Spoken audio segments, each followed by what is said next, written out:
पूरे दिन में होश पूर्वक रहने का प्रयास करना है।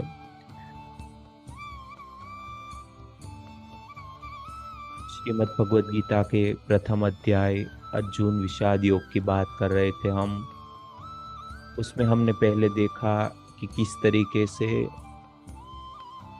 दोनों सेनाएं आमने सामने आकर खड़ी हो गई थी और उसमें से बहुत सारे अलग अलग महान योद्धाओं ने अलग अलग अपने अपने तरह के शंख बजाए थे। तो उसी दौर को आगे बढ़ाते हुए जो प्रथम अध्याय का 21वां श्लोक है उसमें बताया गया है, ऋषिकेशम तदा वाक्यमिदमाह महीपते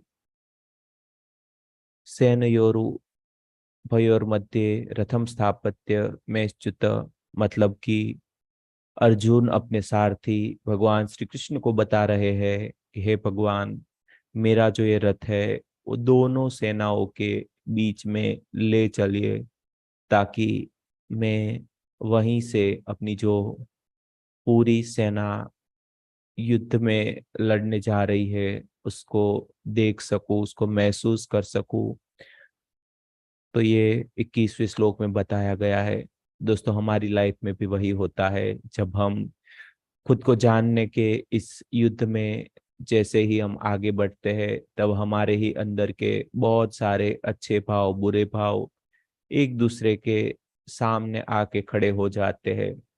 एक वक्त ऐसा आता है जब हम कंफ्यूज हो जाते हैं कि मतलब अच्छे भाव भी हमारे ही है, बुरे भाव भी हमारे ही है, तो इन सब से लड़ना क्यों है। लेकिन हमारे अंदर का एक जो दिव्य तत्व होता है, जिसको यहाँ पे भगवान श्री कृष्ण के नाम से बताया जाता है, वही कहीं ना कहीं हमें गाइडेंस देता रहता है। और जो ये युद्ध है वो धर्म के लिए लड़ा जा रहा है, वो युद्ध हमें कहीं ना कहीं लड़ना ही पड़ेगा।